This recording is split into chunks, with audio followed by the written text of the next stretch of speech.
नमस्कार, माझ्या चॅनलमध्ये सर्वांचं मनपूर्वक स्वागत.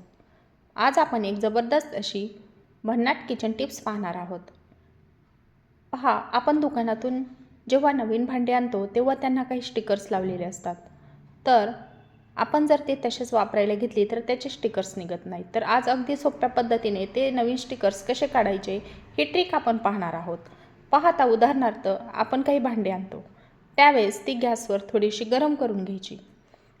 गरम केल्यानंतर अगदी हलक्या हाताने चमच्याच्या साहाय्याने आपण त्याचे स्टिकर्स अगदी सोप्या सहज पद्धतीने काढू शकतो. त्याला जास्त घासण्याची वगैरे गरज पडत नाही. पहा, तुम्ही पाहू शकता, इथे मी एक ताट गॅसवर थोडा वेळ गरम करून घेतलेला आहे आणि त्याचं स्टिकर्स अगदी हलक्या हातानं फक्त चमच्यानं मी थोडंसं त्याला फिरवलं की ते लगेच निघलं. तर ही ट्रिक तुम्हाला कशी वाटली? आवडली असेल तर आपल्या चॅनलला लाईक, शेअर आणि सबस्क्राईब करा आणि अशाच नवनवीन ट्रिक्स आणि टिप्स पाहत रहा. धन्यवाद.